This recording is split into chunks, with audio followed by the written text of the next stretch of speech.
Before attempting to identify the peaks, it is necessary to check whether they really originate from the sample or just represent artifacts from solvents, air, and so on. This can be done by comparison of chromatograms, for example base peak chromatograms, of the sample and blank acquired under the same conditions.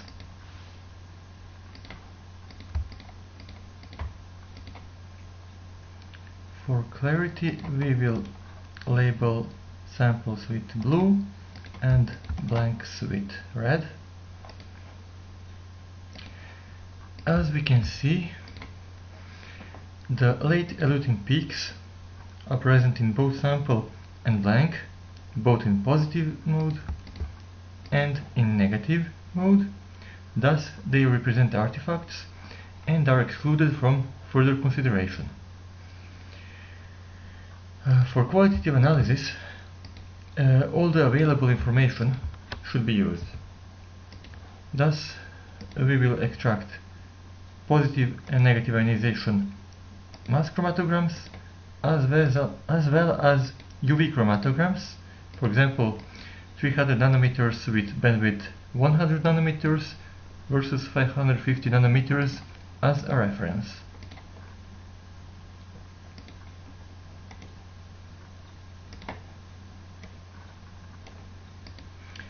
We can see that negative mode chromatogram is much poorer in peaks, since the majority of the components, lignans, have no acidic groups and cannot be deprotonated.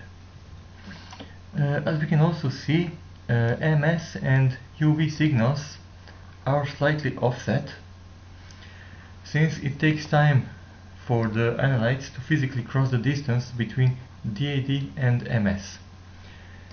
This can be corrected using the adjust delay time option. We enter retention times of peaks in MS and UV chromatograms, calculate the time difference, it's 0.03 minutes, and we just shift the chromatograms. Now we will try to identify one compound. We extract spectra, for example, from the most prominent compound. Of course, we always subtract the background spectrum. So we extract mass spectrum, the background spectrum, and subtract them. There is no peak in negative mode, but we will try to extract spectrum at the compound's retention time anyway. Maybe we will be able to see something. Again, positive mode is blue, negative is red.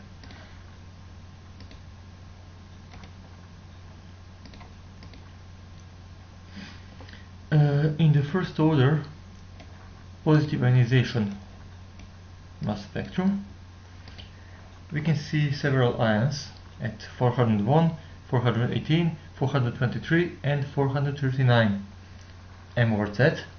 The characteristic differences are 22, which corresponds to the difference between M plus proton and M plus sodium, 5, which corresponds to the difference between ammonium and sodium adduct, and 16, which corresponds to the difference between sodium and potassium adduct. Thus we can conclude that the molecular weight of the compound is 400. In negative mode, there are no peaks that could definitely be attributed to the compound. Maybe 435 could be M plus chloride, but it is not definite.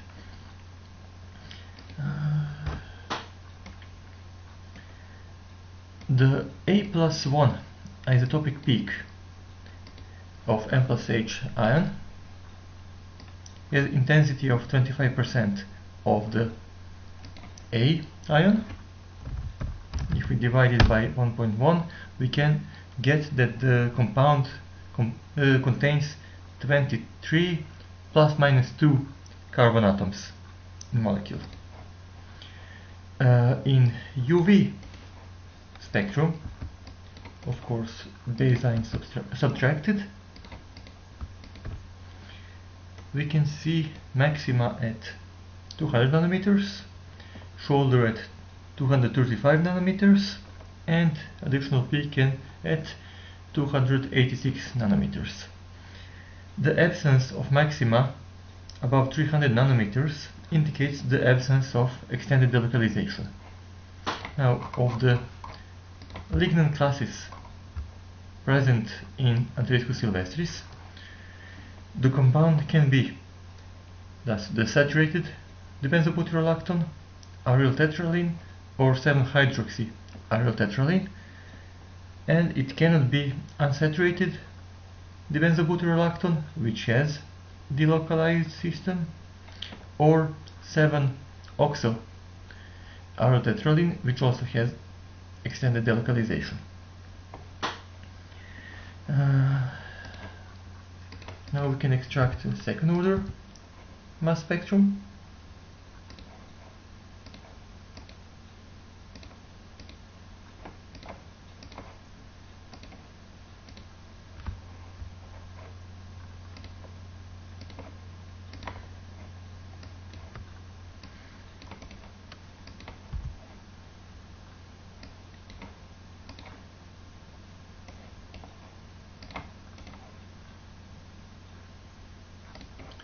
We just slightly adjust the threshold.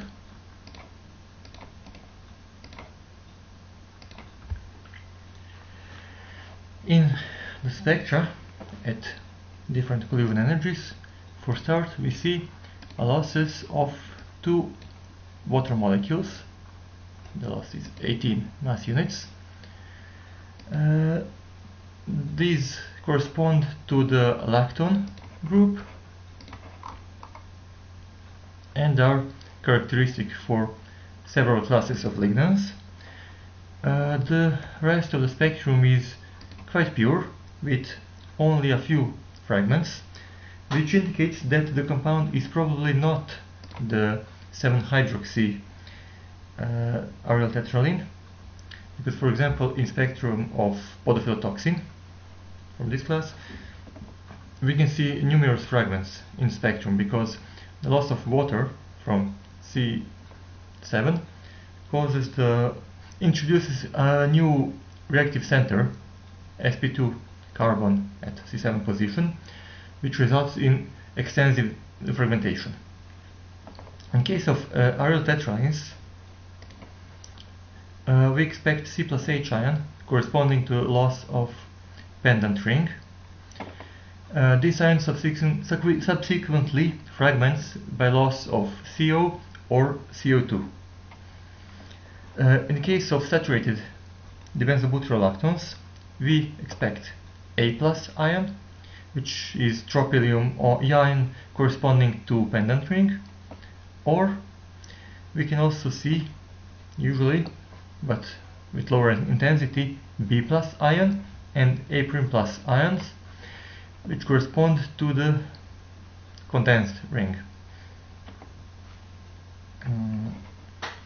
In our spectrum, we have a dominant base peak at higher energies of 181. According to the tables, it cannot be C plus H.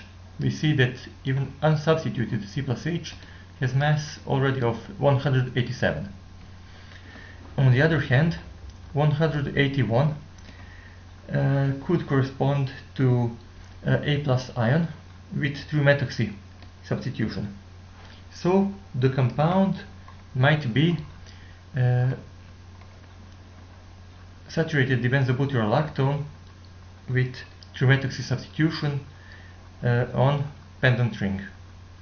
Now this ring, this core system, has molecular weight of 356. Our compound is 400, the difference is 44. So the possible substituents on the core ring are probably methylene dioxy group. We see several more fragments which actually confirm this theory, because these fragments correspond to B plus ion of 161, B plus ion with the methylene deoxy substitution, A prime plus ion with M over Z of 135, also corresponding to methylene dioxide substitution, and we also see some fragments corresponding to loss of formaldehyde and then carbon monoxide from B plus ion.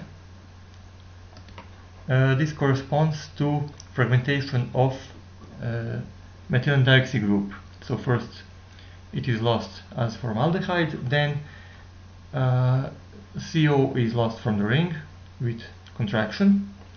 Thus, through these fragments we confirmed that we have methylene dioxide substitution on the condensed ring, so our compound is 3,4 methylene dioxide, 3', 4', 5', trimethoxy, lignano 9', lactone, or also known as yatane.